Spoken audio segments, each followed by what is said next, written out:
Hello and welcome back. Amber here, and I'm going to talk to you about a book that I just finished called The Blacktongue Thief by Christopher Buehlman. And honestly, I'm frankly really annoyed that no one has ever recommended this book to me before because it was really good. I don't know why people are sleeping on this. It's unacceptable behavior. Before I start, I will say I do have a Discord server where we have a lot of people reading different series. We have a lot of people group reading and buddy reading, a lot of fantasy and some sci-fi. And if this sounds like something that would interest you, get a hold of me on Facebook. Nope, I don't have a Facebook. Don't get a hold of me on Facebook because I'm not there. Get a hold of me on Twitter or Instagram. You can definitely find me there and I'll send you an invite. So, back to the Blacktongue Thief. The main character's name is Kinch, and he's a 10, really enjoyable character, really funny, really humorous. Probably one of my most favorite characters that I've read in a very long time. I'm gonna have to compare him to Matt Cawthon from The Wheel of Time. I have to even wonder if the author has read The Wheel of Time because this character is so much like Matt that it's just uncanny. But also, I find him more interesting and I like him better than Matt Cawthon. I know I'm a Wheel of Time YouTuber, but I'm sorry. I'm sorry. I'm sorry.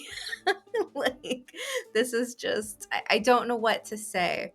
I really enjoyed Kinch, and I think a lot of that has to do with it's the fact that he's not so folksy, if that makes sense. Our characters from The Wheel of Time are like it's like an inside joke from the author about how our characters have trouble talking to women. It just I feel like Kinch and the way that his humor is interpreted and it's a bit more mature and he's a little bit more vulgar too. It's just a little bit more my style, I guess.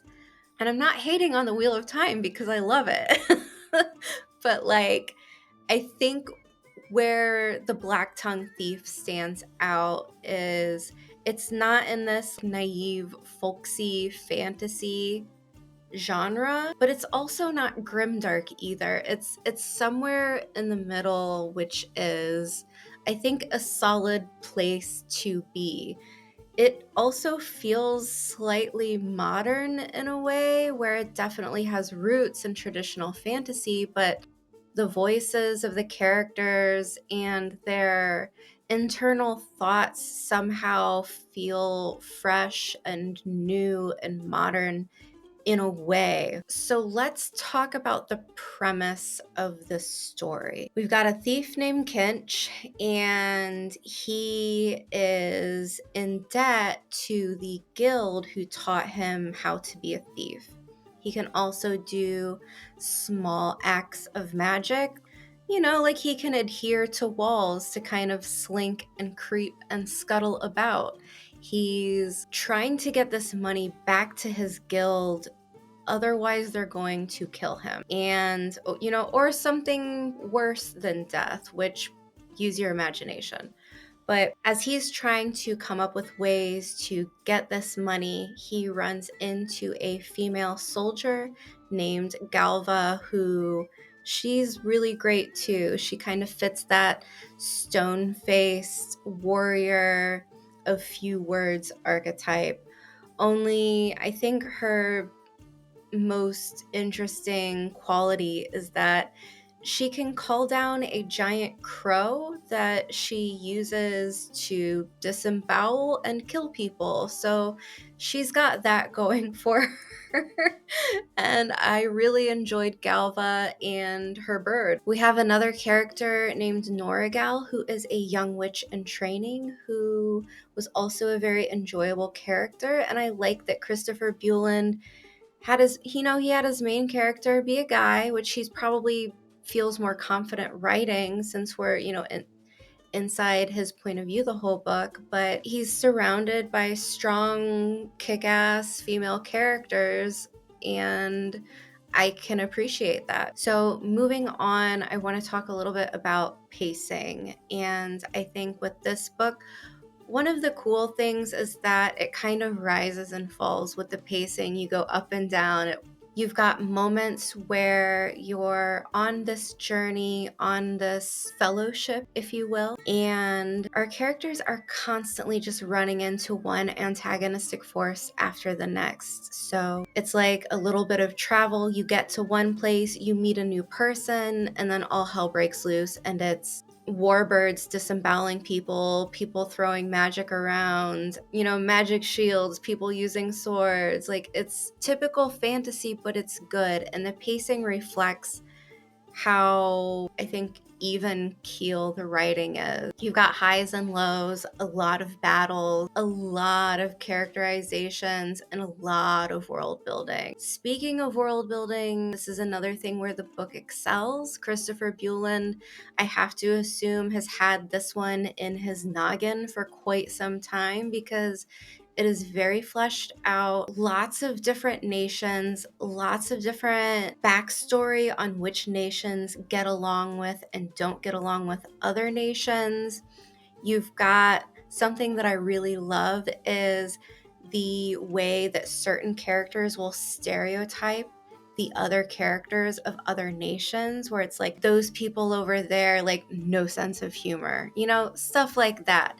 The world feels lived in.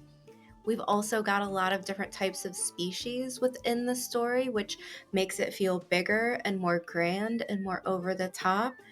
Magical assassins, witches, wizards, animals that can be pretty much called into existence to kill, goblins, we've got giants, we've got krakens. If you like your creatures in world building and in fantasy, this is something that I think this book also excels in. Trying to think if there's anything else that feels pertinent here.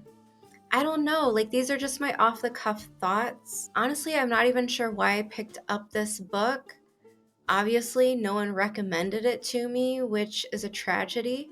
But I have to say, it's something that actually got me back into fantasy after a long stretch of only reading sci-fi. So I think that means a lot for me.